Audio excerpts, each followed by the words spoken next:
and who spent millions of dollars buying his records, seeing his movies. 2 days ago, the news came from Nashville of a charge against Elvis Presley's personal physician, accused by the Tennessee State Board of Medical Examiners of indiscriminately prescribing uppers, downers, and pain-killing drugs that Elvis Presley consumed in large quantities. For months, Geraldo Rivera has been investigating this story, and because of its startling nature, we're devoting our entire hour tonight to Geraldo Rivera's special 2020 report on the man known as the king of rock and roll. Geraldo. Thank you, the king he was. Elvis Presley was a giant on America's cultural landscape, a man filled with passion and fire at a time when most of the rest of the country was sleepwalking through its cultural life. He didn't invent rock and roll, he just hand-carried it into the mainstream. Elvis Presley was different, and because he was good at it, it paid off. All 28 of his movies were moneymakers, and his records have sold somewhere between 700 and 800 million copies. That works out to roughly one Elvis Presley record for each family on the face of the earth. Despite the fact that hundreds of thousands of people worshipped him, the king demonstrated the fact of his mortality when he died at the age of 42. They told us of a heart attack. But did Elvis Presley really die of a heart attack? That's what this special edition of 2020 is all about. The police came out and they filmed the show, so I couldn't move. I had to stand still. The only thing I moved was my little finger like that.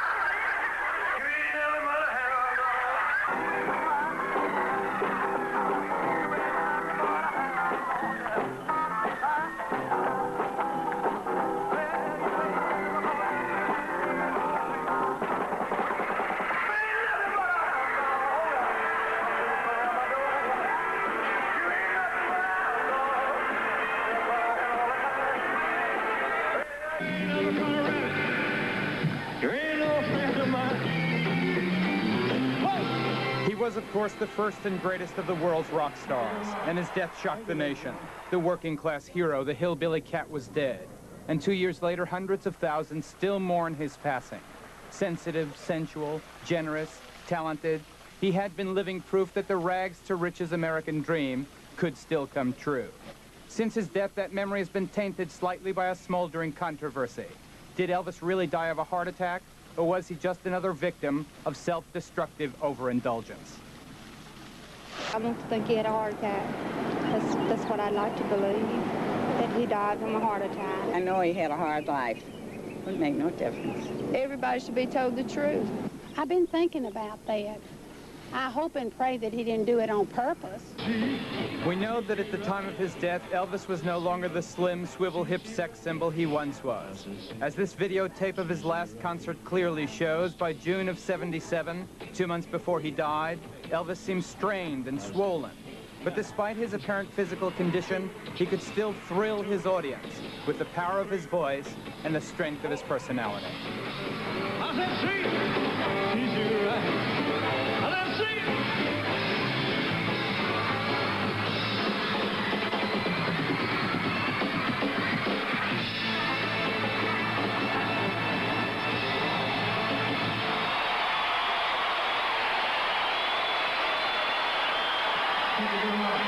Thank you, ladies and gentlemen.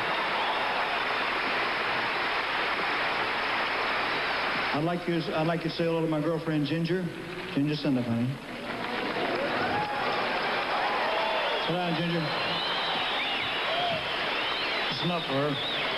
After Elvis died, were you told what he had died from? Well, all of us had heard at the same time that it was a heart attack. Do you believe in your own mind right now that that alone caused his death? Right. In the very beginning, I did. I just, you know, I think it was Elvis's time to go. So I think he took him. But then again, in my mind, there are a lot of unanswered questions. Our investigation of the death begins with a reconstruction of the last 12 hours of Elvis Presley's life. Like many people in show business, he and his entourage were night owls. Their days began after dark. About an hour before midnight, on the night before he died, Elvis had a dentist appointment with a dentist named Lester Hoffman. Accompanied by his fiancée Ginger Alden, his cousin Billy Smith, and longtime friend Charlie Hodge, Elvis drove out of Graceland. his famous home in Memphis, Tennessee. The next day, August 16th, was the scheduled beginning of another concert tour, and Elvis wanted to get his teeth cleaned and 2 fillings replaced before he went out on the road. We returned back to Graceland at about 1:30, and Elvis and I went upstairs, and Elvis turned on the television in his room to relax for a little while. Then Elvis started talking about his tour and started talking about our wedding plans and about announcing our engagement at his Memphis concert. Then it was about 4 o'clock, and I asked Elvis if he still wanted to play racquetball, which he had mentioned playing earlier, and he said yes. Elvis got in touch with Billy Smith, and Billy and his wife Jo came up at about 4:30. We went down to play racquetball. So Elvis really seemed like he was in a good mood. He played racquetball for a little while and then went and played the piano. It was about 6 o'clock when we went back into Graceland. At about 6:30, Elvis called downstairs for Ricky Stanley to bring up his packet of medication to help him get to sleep, because he was so nervous about, he was always kind of keyed up for starting a tour. So Ricky brought it up. Elvis took his packet of medication and started reading a book on psychic energy then. He thought that would help him fall asleep. Then I fell asleep. So at about 8 o'clock, I woke up because Elvis was restless, saying that he just couldn't sleep. So he called downstairs for Ricky again, and Ricky came up and brought up another packet of medication. A second packet. Right. Elvis took that, and then I went back to sleep. The third time I was awakened again, Elvis was starting to get up, saying that he still couldn't sleep. He took the book on psychic energy with him, and he started toward the bathroom door. And I said, "No, don't fall asleep." And he turned and smiled at me and said, "Oh, okay, I won't." And then he went to the bathroom. I went back to sleep, and I slept until 2 o'clock. At that time, I rolled over and I looked at the clock, and it said 2 o'clock then, and the bathroom door was still shut. So at that time, I went in and I knocked on the door, and no one answered. So I opened the door, and that was when I saw Elvis. According to an investigator for the medical examiner's office, the body was purple or deep blue, and rigor mortis had already set in. Elvis had apparently been dead since early that morning. After a flurry of desperate activity, which may have included attempts at mouth-to-mouth resuscitation by members of the Presley staff, an ambulance arrived at Graceland. 2 paramedics from the Memphis Fire Department, Ulysses Jones and Charles Crosby, needed assistance from several of the aides even to lift Elvis onto their stretcher. He weighed between 250 and 255 pounds. The body was rushed to the Baptist Memorial Hospital, where an emergency resuscitation team, similar to the one shown here, worked in vain to revive Elvis. In a very short time, it became apparent the effort was useless. Even at that time, the authorities at least suspected that the death might be drug-related. Dan Warlick, the investigator from the medical examiner's office, received the news of the death from the police. The message to him read, EPOD DOA BMH. Elvis Presley, overdose ? Dead on arrival, Baptist Memorial Hospital. At about 3:30 in the afternoon Central Time, on August 16, 1977, Elvis Aaron Presley, age 42, was officially pronounced dead. It was the lead story on the evening's news broadcasts.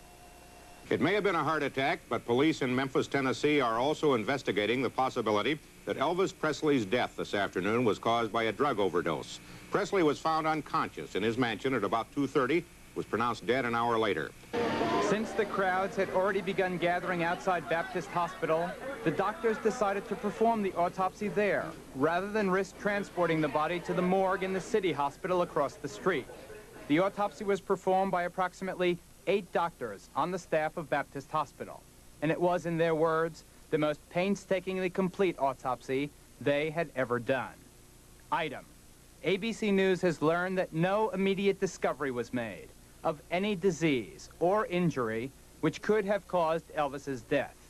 His heart was indeed enlarged and muscular, and there was significant blockage of the arteries.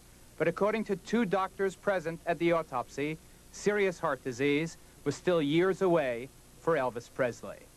The doctors therefore decided they would tell the waiting world that Elvis had died from, quote, unknown causes, and that the investigation was continuing. But apparently acting on his own initiative, the county medical examiner Dr. Jerry T. Francisco, who had been present at the autopsy, went before the cameras and told a much different story. Without the advice or consent from the doctors from Baptist Hospital, who had actually performed the autopsy, Dr. Francisco told the waiting world that Elvis Presley had died of a heart attack. Results of the autopsy are that the cause of death is a cardiac arrhythmia due to undetermined causes.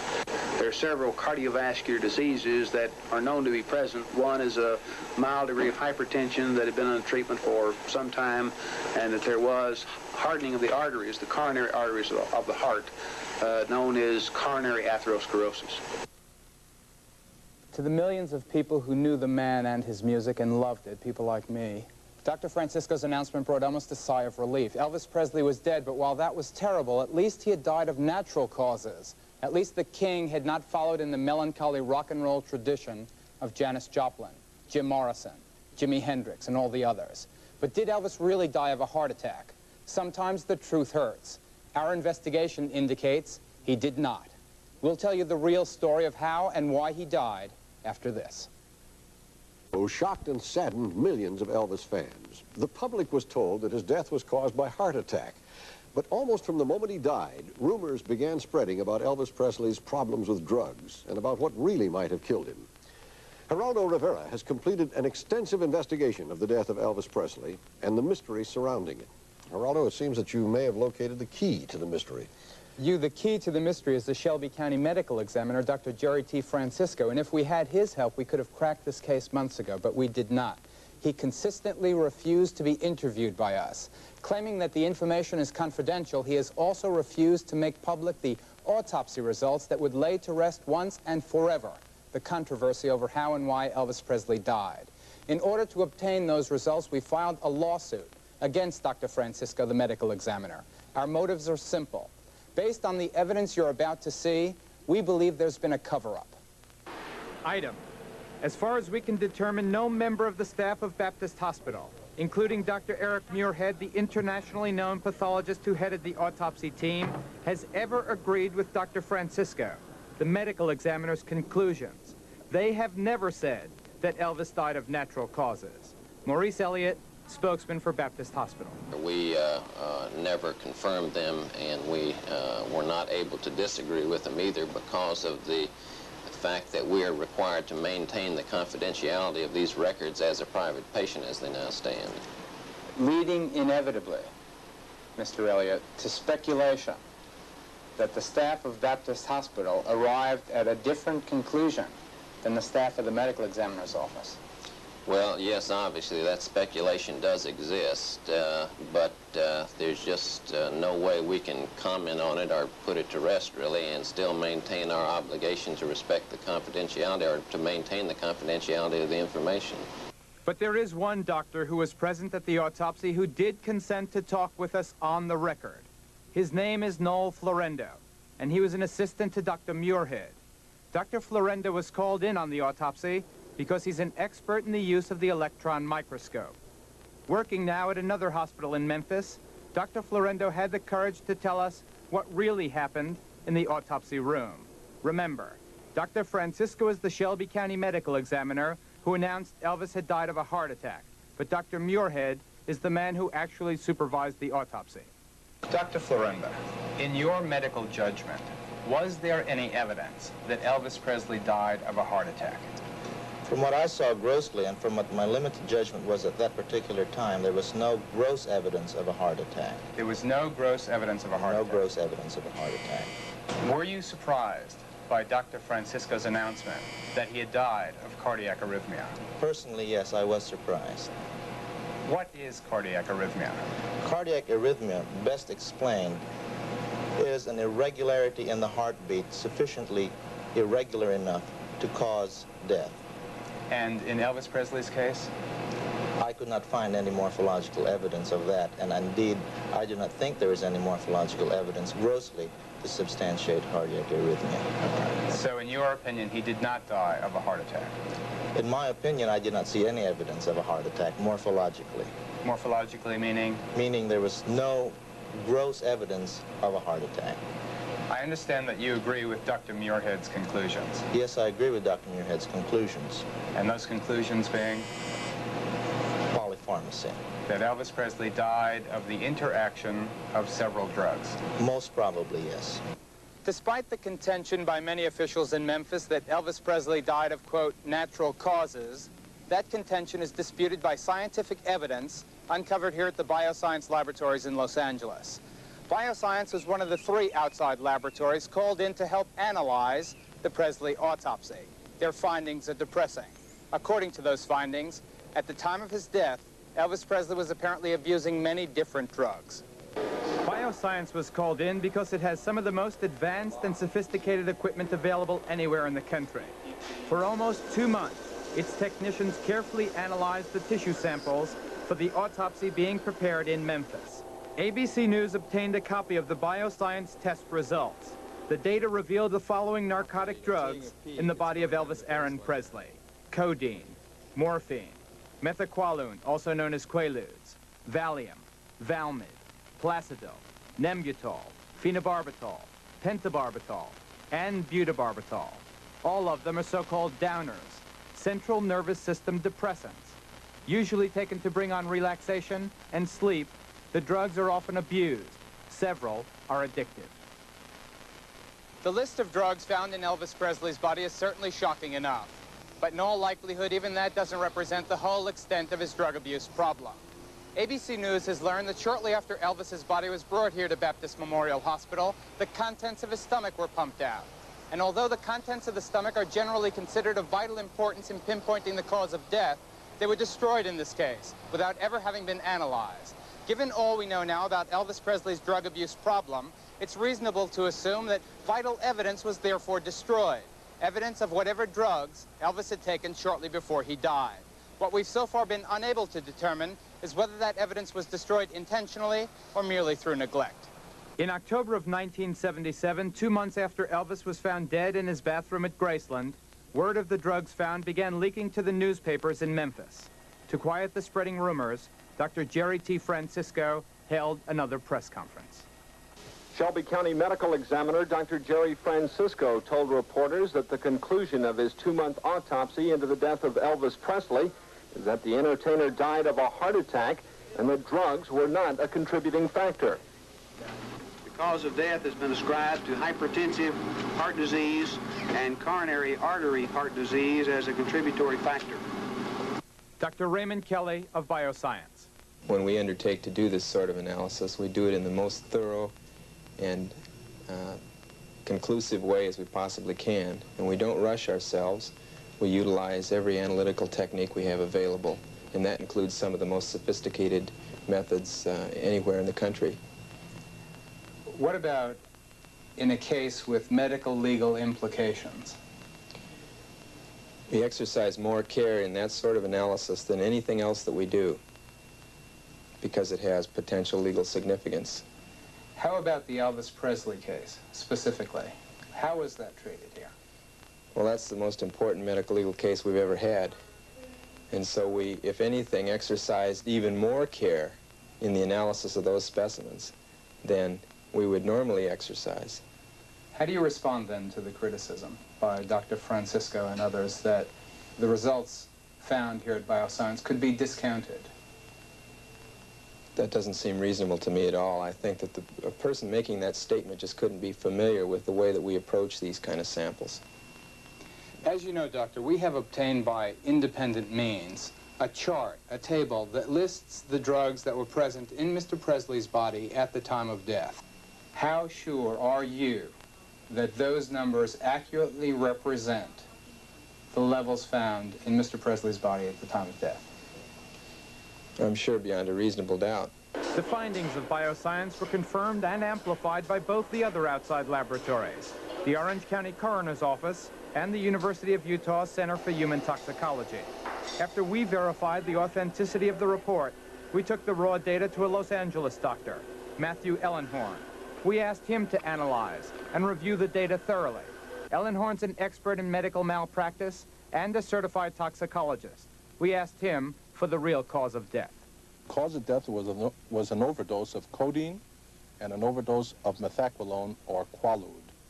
And that was contributed to by a presence in the bloodstream which indicated that the patient had taken, probably within the previous 24 hours, at least 5 additional drugs known to produce depression of the central nervous system, of depression of the brain.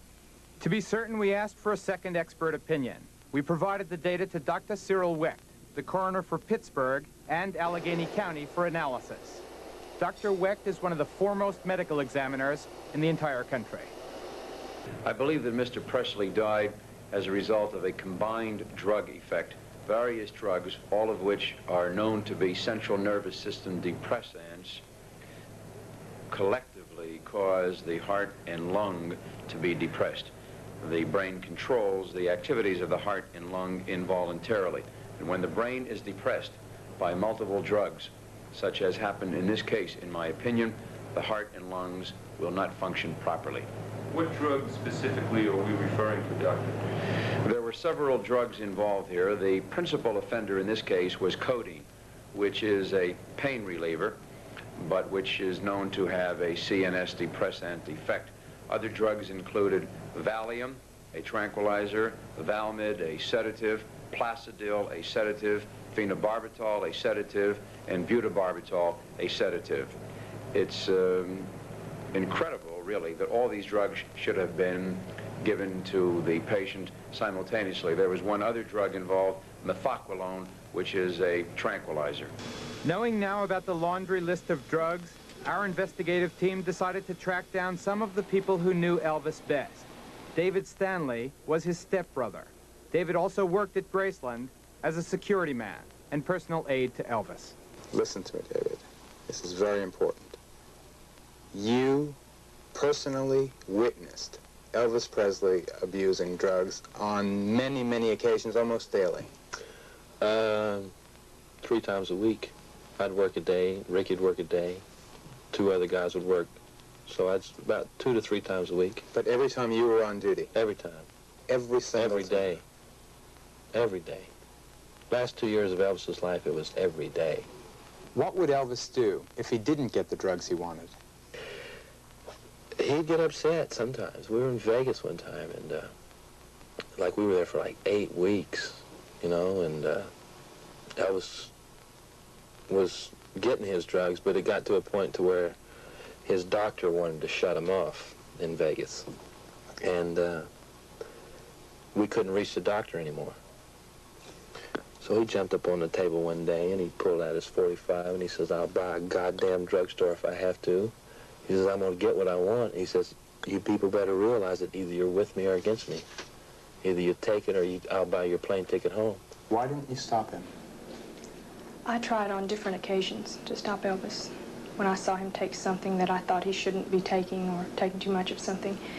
And on the different times he would say, I don't understand. But he would, you know, he would say, "I need it. I don't understand."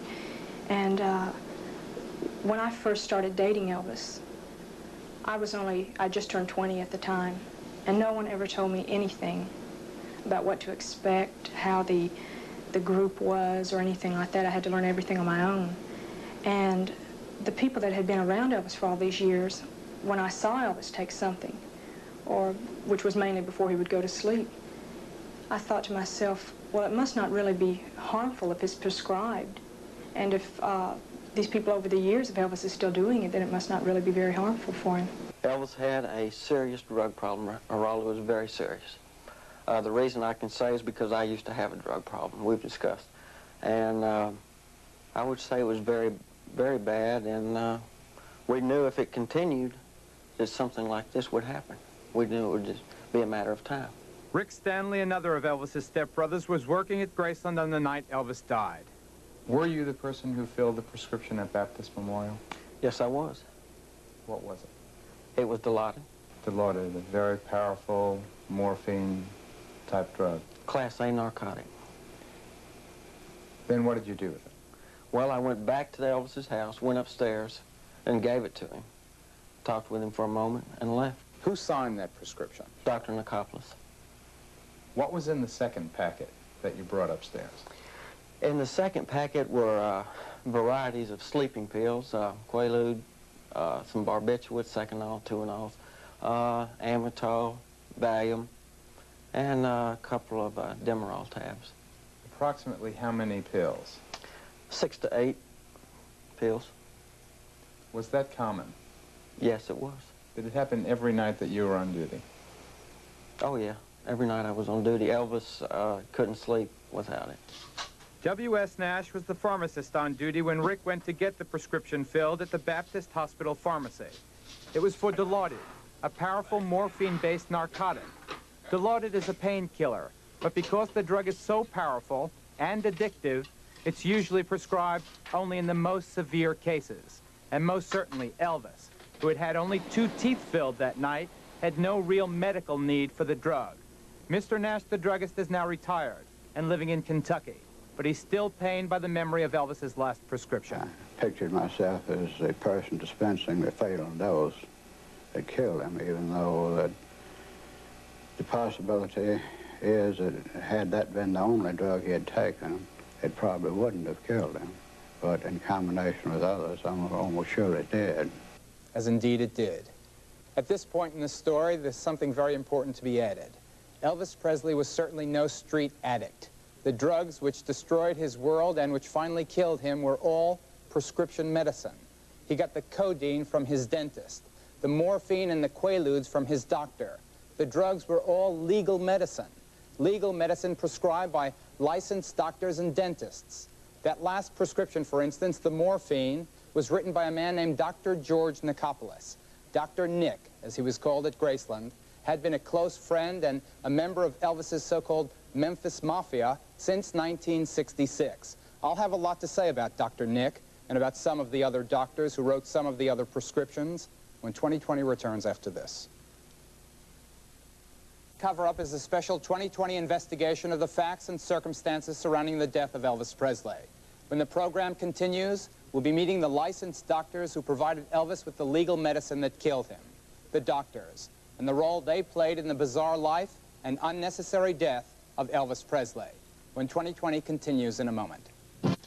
Tonight, 2020 is presenting the results of an investigation by Geraldo Rivera into the death of Elvis Presley.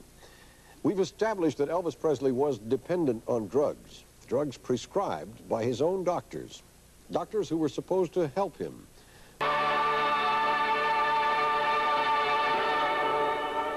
The doctors that wrote the prescriptions, in my opinion, contributed 70% of his early demise. I don't think anybody should die at 42. John O'Grady is a retired police officer who once headed the narcotics detail of the Los Angeles Police Department. Now a private detective, O'Grady frequently worked for Vernon Presley, Elvis's father, finding out who was supplying his son with drugs. There were several investigations between 1969 and 75, concerned primarily with Elvis's life on the West Coast. In your opinion, should his attending physicians have noticed the fact that he was abusing these drugs? He'd either have to be a retarded alligator not to notice that, or a totally incompetent medical doctor. In your opinion, did the doctors therefore contribute to Elvis Presley's death? Was Elvis Presley murdered, in a sense? I think anyone that's abandoned and given something that causes their death for whatever reason is murder. Now, I'm not saying first degree, premeditated, but it's a degree of murder. It's negligence. There's negligent homicide. It could be the same thing. If you go to a bar and the bartender serves you 25 drinks in a row and you die there, somebody's guilty of your death. That's negligent homicide, which is another term is murder. And you think the parallel to the Elvis Presley case is very similar, except the bartender is a professional bartender, the doctor's a professional physician. Jack Kelly, who once headed the Los Angeles office of the Drug Enforcement Administration, is now a private detective who worked with John O'Grady on the Elvis investigations. He could get whatever he wanted anytime he wanted it. Most of them that I found were only too anxious to give it to him. How so? Tell me a little bit more about that.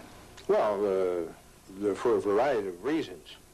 For one thing, you know, there's doctors who, through carelessness or irresponsibility, will get their patients addicted. And there's doctors who do it for monetary gain. And there are doctors dentists who do it because they're starstruck. You find that particularly out here in Hollywood. And unfortunately, Elvis was a victim of all three.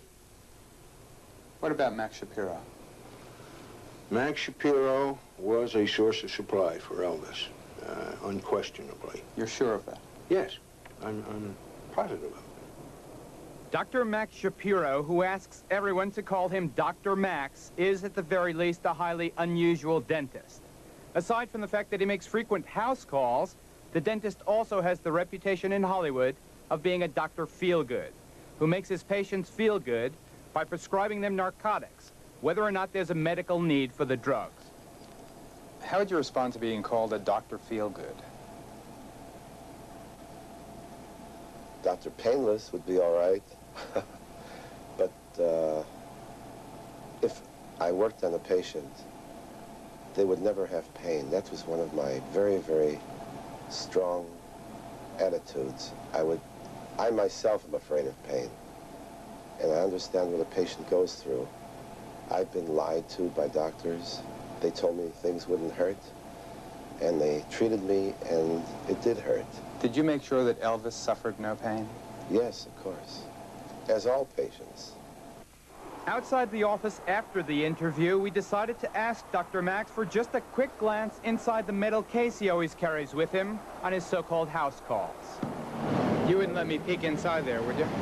No, because I have narcotics in there now and things. So I don't like to have it open and displayed.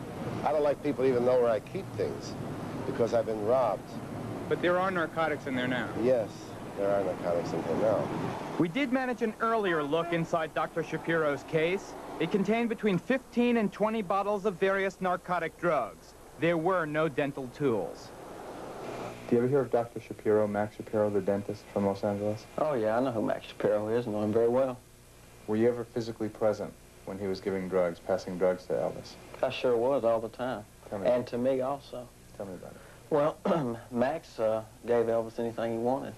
He was like the rest of most of the doctors, just gave him any kind of medication he wanted, volunteered it. Like what? Well, barbiturates, some narcotics, amphetamines, things like that. Quaaludes? Oh, yeah, Quaaludes. Elvis was never a drug taker, and he never took drugs at all. The only thing he took was sleeping pills just to sleep, just like everybody else, I guess, in his field. But I've never known Elvis to take any hard drugs whatsoever. While in Las Vegas, Elvis's principal doctor was Elias Ganem.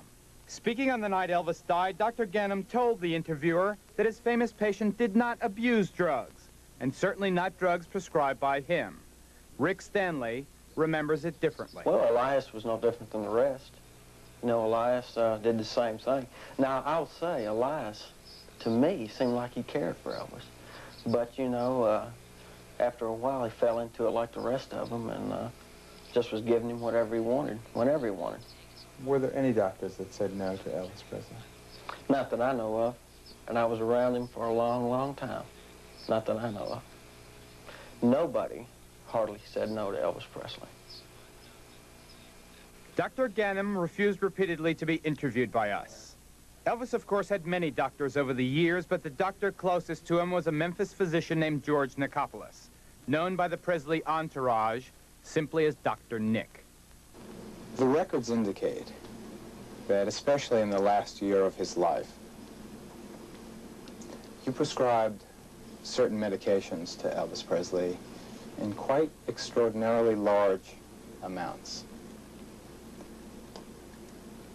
Why?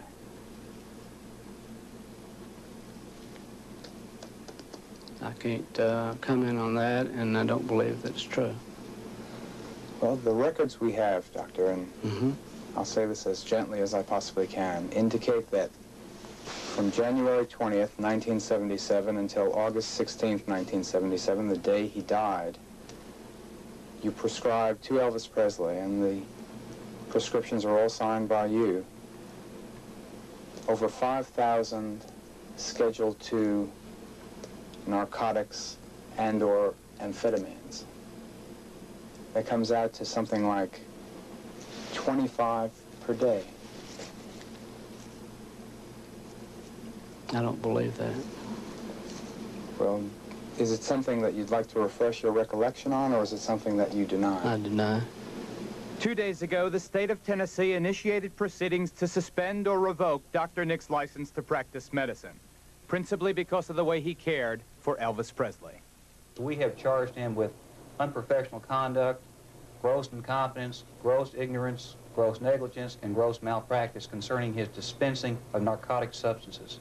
Specifically, we have charged him with dispensing, prescribing, and issuing narcotic and controlled substances not in good faith to relieve pain and not for a legitimate medical reason. Who was the patient? Well, there were 16 different patients we have charged him with concerning these particular drugs we've talked about. Is Elvis Presley? Elvis Presley is one of these individuals. Was his case the single most glaring case? Without a doubt, Elvis Presley, from my experience, was issued more Schedule II uppers, downers, amphetamines than any other individual I have seen. This is the worst case of overprescribing or of indiscriminate prescribing that I have ever seen in my time as an investigator with the state of Tennessee. Elvis wasn't Dr. Nick's only patient in the entourage. Marty Lacker was Elvis's bookkeeper and the best man at his wedding to Priscilla. Medical authorities were told how Dr. Nick prescribed Lacker more than 13,000 pills in less than 4 years, an average of about 10 a day. They just looked at the records and asked if I was alive, and he said yes. And asked if I was still taking them, and he said no. And asked how I got off them, and he said, well, he withdrew from, by himself. And so the next question they asked if I was in a mental institution. And he said no, thank God. It was that bad, Marty? Sure it was. The state's complaint against Dr. Nickopoulos lists 16 patients to whom Dr. Nick was allegedly overprescribing narcotic drugs, including performer Jerry Lee Lewis and Dr. Nick's own daughter, Chrissy. But the list of narcotic drugs he prescribed to Elvis Presley just during the last 7 months of Elvis's life is quite simply incredible, averaging about 25 narcotic pills a day.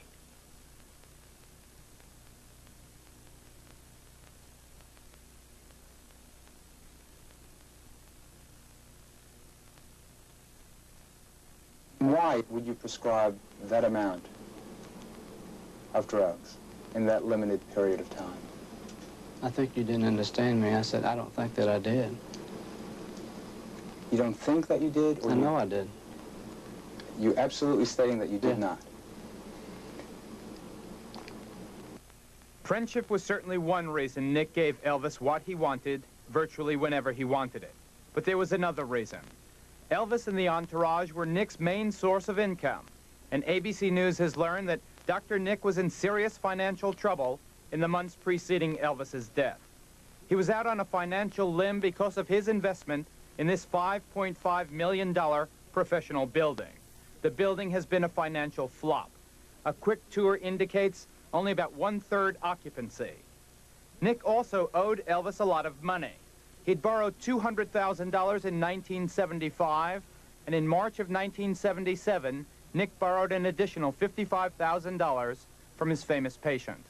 Some of the money was used to finance Nick's elaborate Memphis home, and the records of the Presley estate indicate at least another $20,000 owed by Nick to Elvis. May I ask one question? No. One general question. Do you have any regrets, sir? No regrets. Most of the prescriptions written by Nick were filled in a drugstore right across the street from his office. Jack Kirsch is the pharmacist who filled Elvis's prescriptions, totaling more than 5,300 pills in just 7 months. More than 600 pills on the day before Elvis died. Yes, possibly in my own mind I would question this thing, but I never questioned the doctor. In light of what happened to Elvis Presley, do you have any regrets? I fill prescriptions. Yeah, I did not give the drugs to the patient. I gave the prescriptions to the doctor. No, I don't have any regrets. You were just following orders? I was following orders. only following orders. There are a lot of people who have a lot to answer for, and they will. We'll be back after this. And the pen still writes. 1963, Big shoots its pen from a rifle. The barrel shatters, but the pen still writes. Today, Bic is mounted on a jackhammer that slams into concrete with 1,200 foot-pounds of pressure, and it writes. For 20 years, Bic's been giving America its money's worth. The Bic pen, even when you treat it wrong, it writes. Now save on... Geraldo Rivera with more on the Elvis Cover-Up.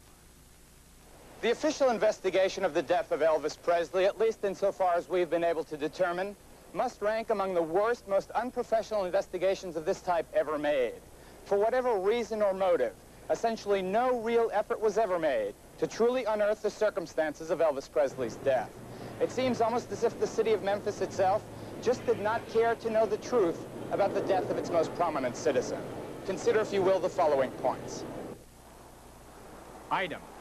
No real police investigation was ever made. At 9 in the evening on the same day Elvis died, before it was medically or scientifically possible to know for sure why or how he had died, the Memphis police declared this case closed. Item. Dan Warlick was the man in charge of the medical examiner's investigation. Dr. Jerry T. Francisco, his boss, claimed Warlick had made an extensive search for drugs at Elvis's home, Graceland. In fact, Warlick admitted to us that he had never searched the house trailer of Graceland's resident nurse, the house trailer where all the drugs were kept. Item. Elvis's stomach contents were destroyed without ever having been analyzed. Item. There has never been a coroner's inquest. Item. The Shelby County District Attorney was never officially notified or asked to determine if there were any violations of criminal law. Item. No attempts were made, even after the toxicology reports were completed, to find out where Elvis had been getting all those drugs. Item. All the photographs taken of the death scene, all the notes of the medical examiner's investigator, and all of the toxicological reports allegedly prepared by the medical examiner are missing from the official files. Item. Officials of the county government believe there's been a cover-up. The Elvis mystique completely pervades the Memphis area. And if there are individuals who are so concerned with the mystique that they do not care to know the truth, then I feel that somewhere along the way, someone has to take it upon himself to see that the truth is brought up. But you definitely feel there's a cover-up? I'm positive about that. The question is not, you know, did he die because his heart stopped? Of course he did, but why did his heart stop? Why did he have an irregular heartbeat? That's the question that needs to be determined and needs to be made available to the public. Because Elvis Presley meant so much to so many people, it's easy to understand the desire to keep the best memories intact. But the public also has the right to know the truth, the right to know if we've been deceived, the right to make up our own mind. And regardless of the ultimate conclusions as to why he died, his death will never diminish or taint the enormous contributions he made during his life. He was one of a kind. He was a phenomenon. He was the king of rock and roll. Reporting this story has been a melancholy personal experience for me because I wanted it not to be true. For the last 2 years, I've made it a point to ignore the rumors of Elvis's drug abuse, and I even got angry at the people telling the stories, but they were right. It was true. By the end of his life, Elvis Presley had become a medical addict. The one positive thing about this report came this morning when the Attorney General of Memphis and Shelby County, Hugh Stanton, told us that finally, 2 years after the fact, he's going to conduct a criminal investigation of the death of Elvis Presley. A criminal investigation of the doctors who gave him the pills that killed him. And there's a heavy irony in the fact that the desire to preserve Elvis's whole life caused a community and a nation of fans to be unwitting participants in what impeded an early investigation and full disclosure. And allowed these doctors to go on doing business as usual. Right. Thank you, Geraldo. Next Thursday, and on Thursdays to come, 2020 returns to its regular focus. We'll be bringing you a mix of stories on a wide range of subjects. We hope you'll be with us. Remember, we're in touch, so you be in touch. I'm Hugh Downs. Good night.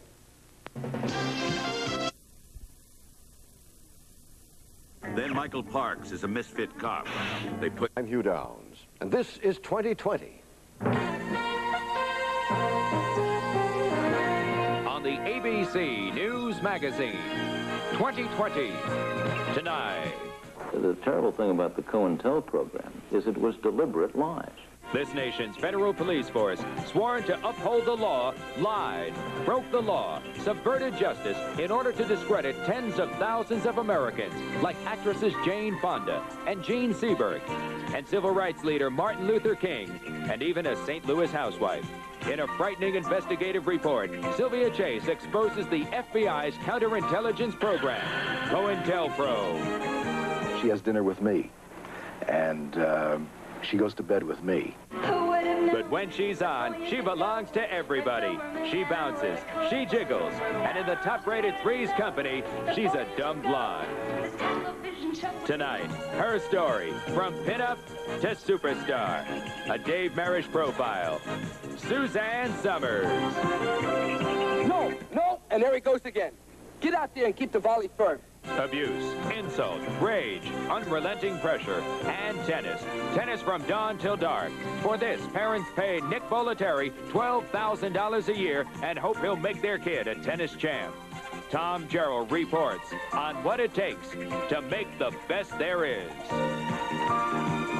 You prescribed to Elvis Presley, and the prescriptions are all signed by you. The source, George Nicopolis, Dr. Nick, Elvis Presley's personal physician. Now, almost 3 years after Presley's death as a medical drug addict, Dr. Nick is indicted. Tonight, a 2020 follow-up report by Geraldo Rivera. The indictment of Dr. Nick. Tonight, these two men are facing charges of damaging government property. Now, 3 years after Presley's death, Dr. Nick is indicted. Coming up, a follow-up report by Geraldo Rivera, the indictment of Dr. Nick. And she was in parochial...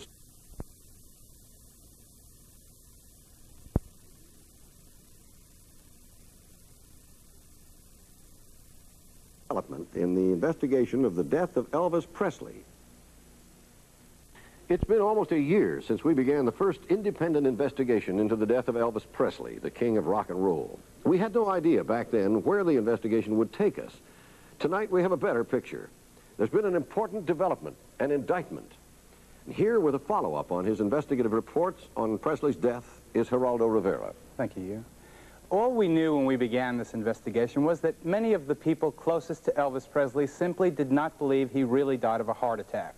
Now, the first break in this story came when we obtained a report on the drugs found in Elvis's body at the time of his death. They were all prescription drugs, legal medicine. So we started looking for the licensed doctors who supplied Elvis whatever drug he wanted, whenever he wanted it. Were there any doctors that said no to Elvis Presley? Not that I know of. And I was around him for a long, long time. Not that I know of. Nobody hardly said no to Elvis Presley. Our investigation uncovered willing doctors in Los Angeles and in Las Vegas. But it was in Elvis's hometown of Memphis that the evidence began pointing to Dr. George Nicopolis. Dr. Nick was Presley's personal physician on and off for 11 years. He was a member of the inner circle of the entourage that surrounded and helped isolate Elvis inside the walls of Graceland and under a mountain of prescription medicine. You prescribed to Elvis Presley, and the prescriptions are all signed by you. Over 5,000 Schedule II narcotics and/or amphetamines. That comes out to something like 25 per day. I don't believe that. Well, is it something that you'd like to refresh your recollection on, or is it something that you deny? I deny. Last September's interview happened just days before the Tennessee Board of Medical Examiners began proceedings to revoke or suspend Dr. Nick's license to practice medicine. According to the board, the doctor had prescribed more than 12,000 narcotic pills and injections to Presley in just the last 20 months of his life. In his own defense, Dr. Nick explained how he cared for Elvis.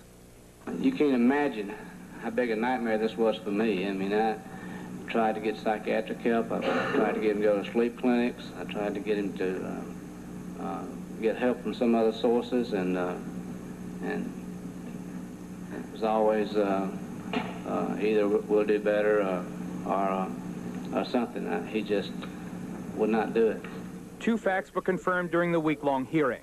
First, that Elvis had been a medical drug addict, hospitalized at least 3 times for detoxification. The second thing concerned Dr. Nick. It became clear that he led two lives. To most of his patients, he was a conscientious traditional family doctor. But to Elvis and to others who testified at the hearing, Dr. Nick was the source, the drug supplier. So, Dr. Nicopolis, your license will be suspended for a period of 3 months, and the board will observe your activities in your practice for a period of 3 years. Found guilty of 10 counts of overprescription, Dr. Nick's medical license was suspended for 3 months. He got off easily, but his legal problems were just beginning. A Shelby County grand jury began hearing testimony. Between February 20th and May 16th, 36 witnesses, most of them relatives, employees, and close friends of the late singer, pieced together the melancholy story of the last days of his life.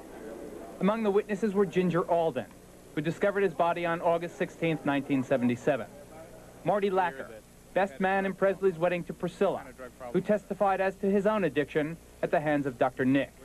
Stepbrothers David and Ricky Stanley, who told the grand jury of Elvis's addiction.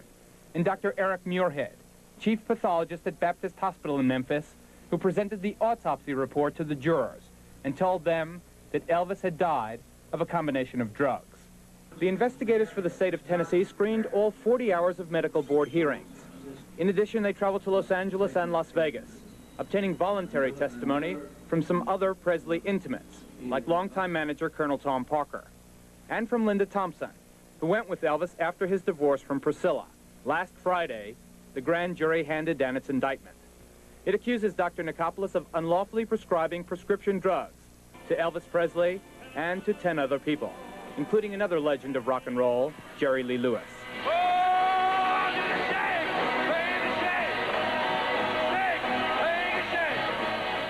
In the case of both Jerry Lee and Elvis, there are actually 2 counts in the indictment. District Attorney General Hugh Stanton. The second count alleges that those 2 individuals were addicted to controlled substances. It names the controlled substances, and it says that he continued to prescribe or did prescribe to them, not in a good faith effort to cure their addiction. So almost 3 years after the death of Elvis Presley, his longtime personal physician has finally been indicted, in part because of the way he cared for his famous patient. If convicted, Dr. Nicopolis would face between 2 and 10 years in prison for each of the 14 counts. And ABC News has learned that the prosecution feels the case against him is airtight. For instance, in April and again in July of 1977, Dr. Nick's medical bag was reported stolen.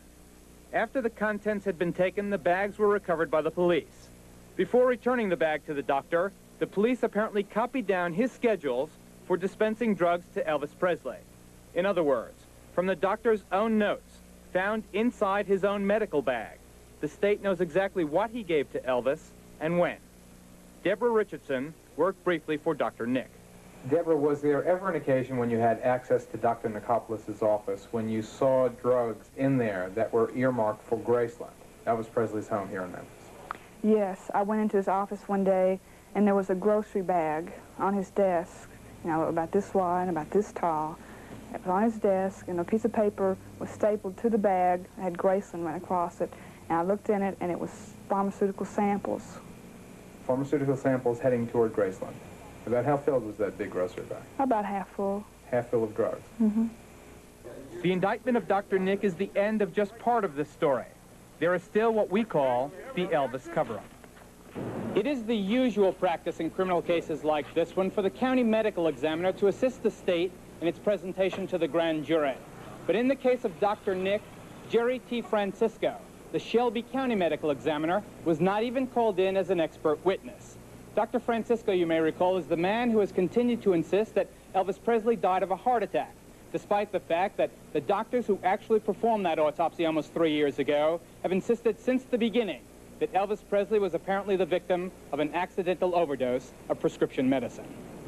Last summer, 2020 producer Charles Thompson and investigative reporter James Cole filed a lawsuit to force Dr. Francisco to make public the secret Elvis Presley autopsy.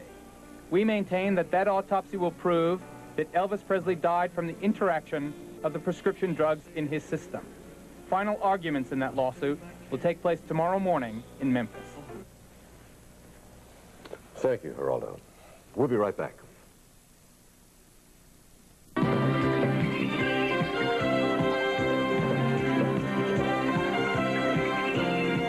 Saturday of